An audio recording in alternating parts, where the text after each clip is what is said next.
All right, hey, how's it going today? The next bullet in the Just Facts No Hype. Um, you know what it is if you know what it is. Anyway, the point is fall asleep before your spouse finishes the nightly scroll of Instagram within 5 minutes of your head hitting the pillow. This completely changes how quickly you burn fat and build strength and muscle. Okay, so that's that.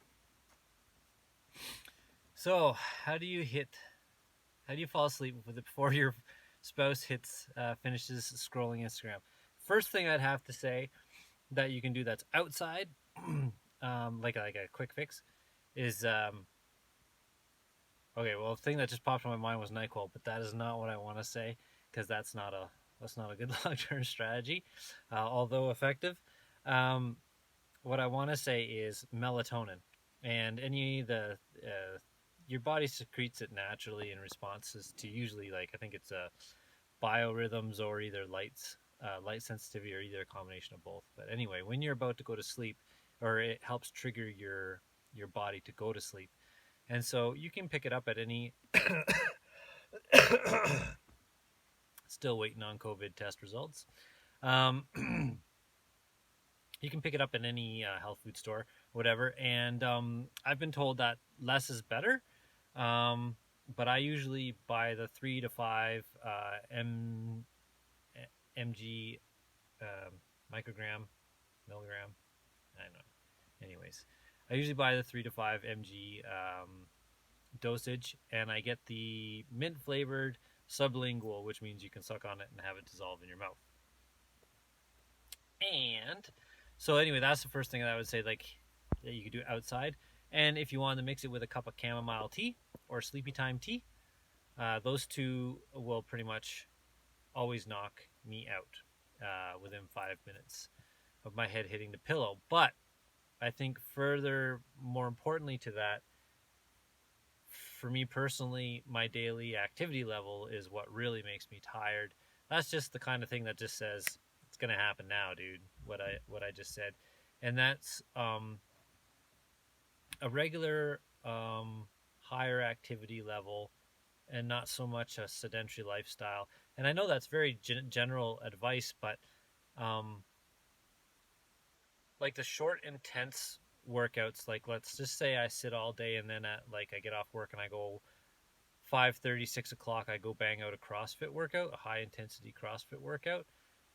That doesn't really help me go to sleep, and it doesn't help a lot of other people go to sleep either. It spikes your cortisol levels. And okay, so that goes back to the other point where I said like this completely changes how quickly you burn fat and build strength and burn muscle.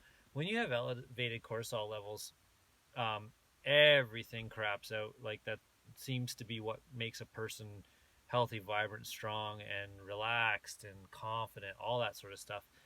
When you have high cortisol levels, they all that stuff suffers. Your ability to burn fat, this stress hormone ruins your ability to build muscle, and your and therefore gain strength, or vice versa, strength, muscle.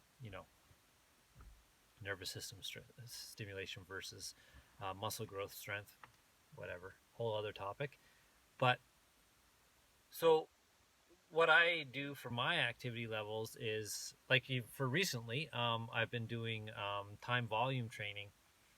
I try to get a certain amount of work done in a certain period of time with a set weight.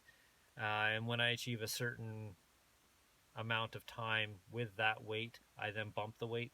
Anyway, it's not what I would call overly intense in the moment. Like it's not triple drop sets, and it's not like running the rack, and it's not like pre-exhaust training or forced negatives, that sort of stuff.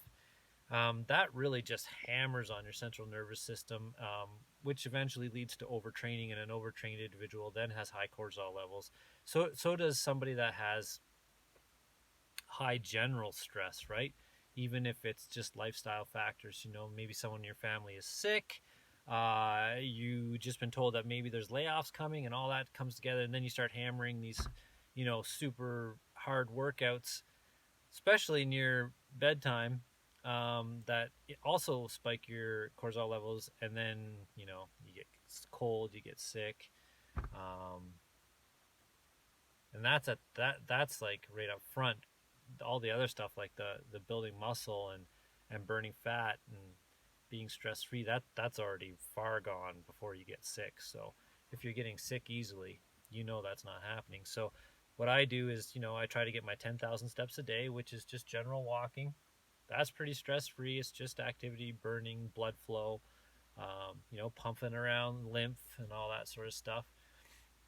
If I want to do some sprints, it's because I want to, right? Not because I'm like, oh, it's sprint day, gotta go, and then you jack a bunch of ephedrine and caffeine just so you can get it done. Well, now you're heading down the overtraining train and the overstimulus train, and you're going to be fighting those catabolic hormones all the time, and that just does not help you sleep. So, you know, 10,000 steps a day. Science studies say that maximum benefit is between 4,000 and 7,000 steps, with no significant change in your return on investment over 7,000. However, of course, everything over 7,000, you keep burning calories, don't you know? Not to mention you're outside doing stuff, getting sunshine, vitamin D, fresh air, all that sort of stuff. Fresh air for me really, and sunshine really seems to help me go to sleep. That's another one I wasn't even going to mention, but that's a big one. If you get a good shot of sunshine during the day, a lot of good amount of fresh air, you know, it's 4,000 to 10,000 steps, and then some general training where you don't like get super psyched out, but you put an imposed demand on your body that you're able to feel almost more charged up after than burnt out. Mix that with some melatonin, some chamomile tea, and that fulfills on all the promises of being able to fall asleep before your spouse finishes scrolling Instagram, and within 5 minutes of your head hitting the pillow. And this will completely change how quickly you burn fat, build strength, and muscle. So there you go, 7 minutes. I tried to do it a little quicker. I actually wanted it to be 3 minutes, but now I'm rambling. So I cover all those things in more detail on the e-mag that I put out on my website. So that's raymondburton.com. I always welcome all your questions below, so I can answer them and make more videos. And yeah, cheers. Oh, happy Thanksgiving if you happen to be here on Thanksgiving.